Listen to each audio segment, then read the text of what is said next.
अस्सलाम वालेकुम यार मदद हक़ मौजूद लियाकत मीरानी शब बारात जी जेको आहे ॾींहुं भलाई राति इहा मूंखे अॼु ख़बर पई आहे त जेको आहे सो टिनि टीचर्स मूंखे जेको आहे सो मैसेज में कॉल करे ॿुधायो आहे त प्राइमरी टीचर्स जे सर्विस स्ट्रक्चर ॾियण जे लाइ तालीम खातो ऐं साईं सरदार शाह जेको आहे उहो 4 करोड़ रुपया डिमांड कई आहे। ॾिसो इहो प्राइमरी उस्तादनि जो हक़ु आहे, पर हर मुलाज़िम जो इहो ऑलरेडी डिफाइंड हूंदो आहे त भाई सर्विस स्ट्रक्चर जे मुताबिक़ उन्हनि जा प्रमोशन, उन्हनि जा ग्रेड, उन्हनि जी मरात मिलंदियूं रहंदियूं आहिनि। वॾी ॻाल्हि आहे जो प्राइमरी उस्ताद बग़ैर सर्विस स्ट्रक्चर जे हलनि था पिया या हुन सां केॾी ज़्यादती आहे, इहो वॾो ज़ुल्म आहे।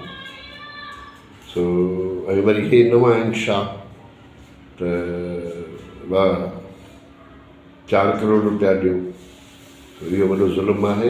ऐं कराची मां बि जेको आहे so primary school primary teachers जेको प्रोटेस्ट हले थो प्रेस क्लब में, very soon I will join, मां उन्हनि सां जॉइन कंदुसि। पर इहो वॾो ज़ुल्म आहे हक़ीक़त में। बग़ैर कंहिं प्रेशर जे, बग़ैर कंहिं पॉलिटिकल इन्फ्लुएंस जे, बग़ैर कंहिं रिश्वतुनि जे प्राइमरी टीचर्स खे जेको आहे सो स्ट्रक्चर ॾिनो वञे। इहो असांजो सॼी सिंध जो मुतालबो आहे। उस्ताद सरापा एहतजाज आहिनि प्रेस क्लब ते, उन्हनि जे मुतालबे जो हक़ जो मुतालबो आहे। उनजे करे मां मुराद Ali Shah, Sain Sardar Shah, secretary education, finance department खे गुज़ारिश कंदुसि त महिरबानी करे प्राइमरी टीचर्स खे सर्विस स्ट्रक्चर ॾेई उन्हनि जे मुस्तक़बिल खे सिक्योर कयो वञे।